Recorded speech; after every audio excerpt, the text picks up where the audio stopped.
Welcome back, YouTube. So I wanted to cover the fact that we do have confirmation on the new trend. And right now we're at around 20.70. And as I just posted on X, typically with Doge, when we start doing the multiple retest or going to like 20 and a half, for example, getting a push down and immediately retesting, typically on this run, we have always gotten a breakthrough and gone to that next resistance points or literally starting the next leg. So what we are seeing here is we have day 3. Looks like we're going to close green here. So we talked about, we got the hammer here, we got the confirmation candle of the trend, and now we're working our way through that trend here. We closed at 1980. So we're officially back in this broader zone here. Remember this zone, if you're using the 0.5 on fib, it's going to take you somewhere between 26. And if you're maxing out the zone, I'm going to zoom out here for a second. For those of you who are, this is the first video you're seeing, it's going to take you to around 29 and a half, 30 cents. So that is the current zone that we've just confirmed to be, we confirmed a re-entry into that zone. And honestly, outside of some macro event, there's really nothing standing in between us and the retesting the 22 cent level. So as I mentioned a couple days ago, it doesn't necessarily have to be one big candle to 22 cent, but the trend is headed that way. And that's the next technical resistance point. And again, typically we have 2 tests and normally we break through there. So we'll see if that holds this term. And we should be ascending to some of those higher levels. We'll take a look here at, I want to take a look here at shorts because I know Bitcoin is rallying. Doge, so we'll take a look at coin market cap, but if we look at the charts, most of the, we know that they mirror each other, but most of the curve that's happened with the influx of capital we've gotten over the last 24 to 48 hours has only hit the top 5 just for now. You see it forming on the latter 5, but it hasn't quite formed yet. So we'll take a look at that as well. So we have, let's see, shorts up 42%, but that's to be expected at this level here. We'll see, because they've done this typically when we get around that mark, they try to get it down. But last time they did not. When we hit around the 20 cent, they were coming out because of the momentum. So I guess they're waiting, trying to position themselves to see if we're going to reject off of the 22 cent line. If we pass 22 cent or even hit it with conviction, let's say we close at 22 or certainly above, we're going to see a big red candle here. Right. So just kind of remember where this entry takes place, and we'll be able to know at what price point where the risk is too great for them and they're starting to get out. We'll take a look here at BTC. I think we were over 72. Yep, 72,354 right now, right off of the 14. Getting ready. We're about $1,000 from testing a new all-time high or retesting that level. So expect there to be some rallies here. And this is kind of what I meant. Again, we still are not near the halving. But that's what I meant when I said that 58 is for the halving sell-off is probably unlikely just because of the amount of people that we have coming in here. But I wanted to have it there because you never know. There could be some macro event. There could be a whale dump. There's always the unknown. But with the amount of people that we have coming in there, it's unlikely that you will see those tests, because typically the buying pressure, when it gets pushed down, those dips get bought up. And we're seeing that with coins like Bitcoin. We're seeing it with the Doge, because even when we came down to retest, it was like, oh, are we going back to 15? Technically, is it likely? Yeah. But as I was mentioning, with the new wallets being added, we're getting 6 figures of wallets per month right now. And in addition, those people are making entries into the coin. So that's going to help pump the brakes on some of these normal sell-offs. And the fact that these coins are running early, Bitcoin is setting all-time highs prior to the halving. Dogecoin is running with Bitcoin, like the altcoins are running prior to the halving. So these things all play a factor in these time frames, and it doesn't just affect the positive side when we're looking at growth for these coins. It also affects the fact that the downside can be limited as well because of the growth for these coins and because of the momentum and because they're running early. So we have to kind of look at that on both aspects. So let's take a look here at shorts for BTC. See if they're running out yet. Almost. Look at the wick on that candle. Well, they'll probably close down because, again, this is what I meant by you don't want to get in front of a freight train. So we'll see where this candle closes, but they are certainly running. That's for sure. It's still green, but look at the wick on that thing. They are running out of there. So this may actually even close red. It'll be hilarious. But this is what I meant by if Doge breaks above like 22, we'll see something like this here. Like if they keep piling in there, get that candle in there, we'll see that change of mind more than likely even in the same day, because you don't want those problems. So let's take a look here at longs and OI, because that certainly matters.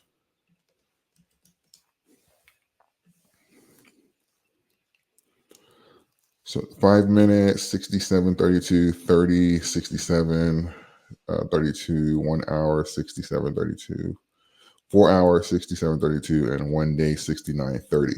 So this is what we were talking about. The longs have gathered their position. Still dominating though. They're still, even in the last 5 minutes or so, longs are still taking, that we're looking at about a 2-to-1 ratio here for longs versus shorts. So not as high as like the 74, 75, 76 that we were seeing, but certainly still dominating here and still very bullish overall for the coin. At the lowest during the swap, we were at around 1.2 billion in open interest. Let's see. And now we're up to 1.5. So in the last 48 hours, we've gotten an additional 300 million in open interest, 8.64 up on the 24-hour. So peaking up here at 1.458. So yeah, what we're looking at is, because we'll see, last time we were testing around the 22, we had gotten up to around like 2 billion, somewhere between 2 billion and 2.2 billion, which was actually a record high for open interest on Doge with these contracts. So I think a lot of that, well, some of that was probably due to the futures, which I do believe we're going to get, but just expect this to kind of increase here. We're still about 600 million to get back to open interest, but again, that's options positioning. So those are those are positions they may or may not take. They're not obligated, but that's the advantage of futures, is because those transactions are going to happen. It's like the opposite of a short, right? Let's see. I don't care about that. Liquidations. So shorts certainly are liquidating more in the last 24 hours than the longs, but we'll see this update because this spike is more than likely recent due to the price action we're seeing for Doge overnight. So I expect this to kind of update, and we'll see these numbers switch dramatically. But so far, the last 24 hours, we have 3.8 to 1.7. So that's more so reflecting yesterday's price action. We're going to take a look here at the trend where I was saying the capital is affecting the top coins more, at least for now, than the latter ones. So right now, if we're looking at the price action, this is one thing I like to consider is the charts, because typically institutional money will have all of these taking very similar patterns, right? So if we take a look here, most of these coins, that obviously they're following a similar pattern, and now they have this green ascension here on the end, right? So we have it in Bitcoin, Ethereum, BNB, Solana is starting to form it, XRP is starting to form it, USDC is starting to form it. Doge is green, obviously, but it's not as the way, as far as for the I guess the tail here, you can see it hasn't ascended quite as much just yet. You see it more so on Cardano, because on Doge it's a little bit more rounded. You see a little more so on Cardano, but Cardano's still red, and we'll talk about them in a minute. On Timecoin for sure, Avalanche isn't really working out. Shiba is more straight. Bitcoin Cash is different. So Doge here, I believe we're going to catch up, but it's more so probably just a short price action, kind of curving it a bit now, because obviously 22 is a major pivot point.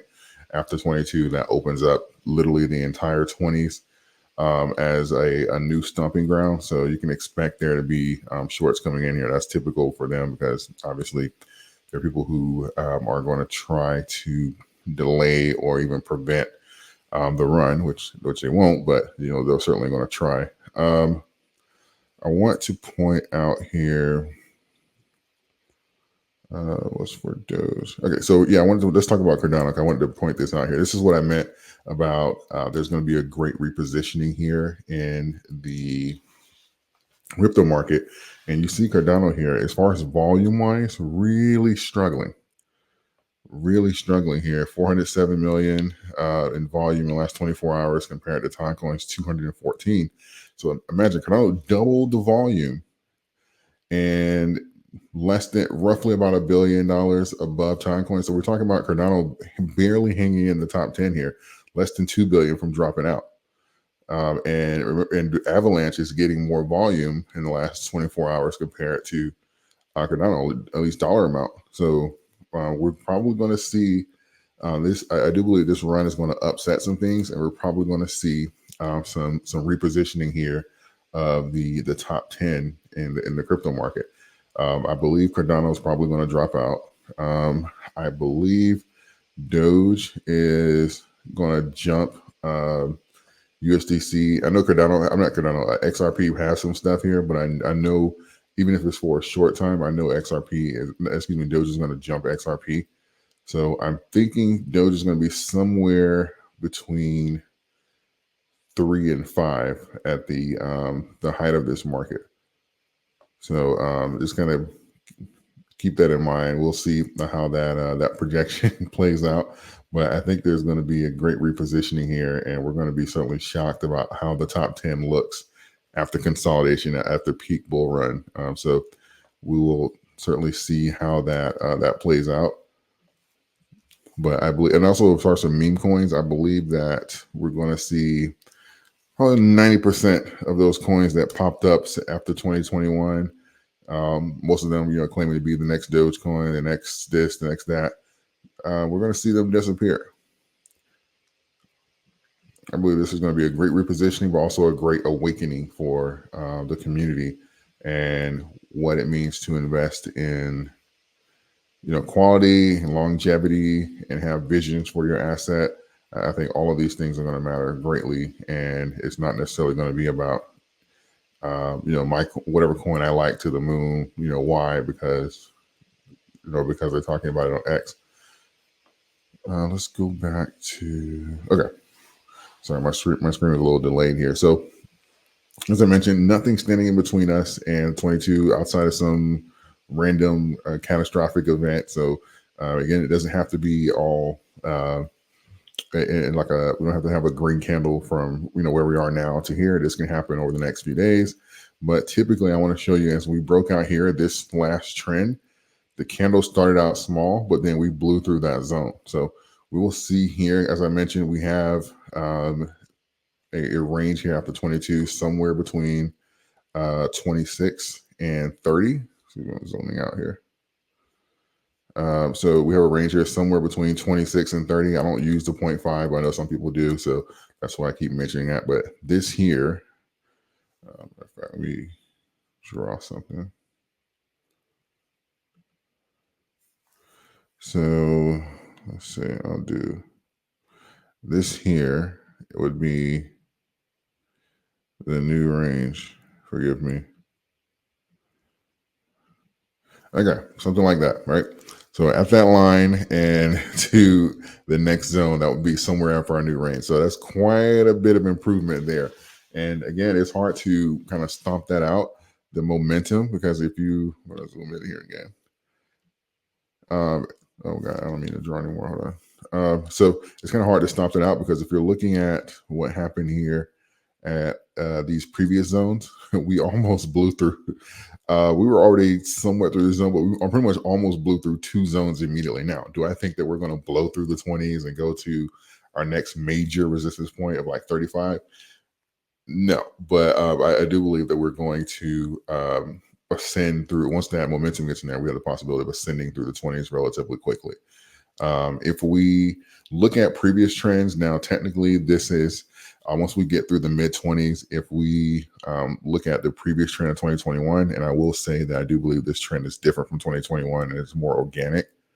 But if we look at them, hold on, let me switch the chart here because I just realized that you guys can't see that.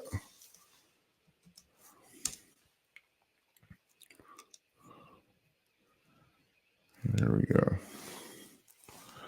Okay, so matter of fact, let me backtrack here because I just remember that it didn't switch over for you. So if you can see here, this is what I meant by the new ascension and where I drew this arrow. There we go. So this is where, so you can have the visual behind what I was saying. This is the where you were where we get the rejection, not rejection, but this is typically where the zone should start to have some consolidation between the 26 and the 30, where I drew this arrow. And this is the next major resistance point. As I was saying, that we blew through these two major zones and went directly to around the 18-cent mark, where we had a bunch of retests, went down, grabbed some liquidity, and then broke through. So, and you know, typically the liquidity doesn't necessarily have to be that long, but we can certainly do something similar for this retest on around 22. So, and the next major resistance point is going to be around 35 cents. But as I was saying, that I believe that this run is a little different because it is not it's not driven, it's more organic. It's not driven by like hype or Elon and things like that. But if we're comparing it to 2021, after the 20s, this is when we start to see what you would call like a God candle, which is those things that are, you know, just absolutely, you know, it's just rocket ships to heaven, basically, is what we see after this. So I do believe this is more like the 2016 run, but we'll see how this plays out as far as for momentum and how institutional money gets allocated during this run. I know that was also a big part of the last one. I do think we're going to hit a $10 trillion market cap this run. So all these things kind of play into that. So I can't necessarily say we're not going to see that same type of momentum and speed, but I know that this is after the 20s, we typically get that range, and we'll see what that means for Bitcoin and how much institutional money starts flowing in, because you can't chart FOMO. Once that comes in, then, you know, all bets are off. It's just, you know, it's just running at that point. So we'll see how that plays out. So ultimately, right now, we're looking for this test of 22 cent in the next few days. And then after that, we should be off to the races. So I was going to keep that in mind. I will certainly keep updating you guys as we get some more of these candles and as this trend plays out. But the confirmation, this trend has been confirmed. So based off of the candles we've seen. So if you found value in this video, certainly consider subscribing. We're going to try and beat Bitcoin to 100,000 by hitting 100,000 subscribers first. Leave a comment in the comment section, and I will certainly try and get back to you. I appreciate all of you, and I will see you guys in the next video.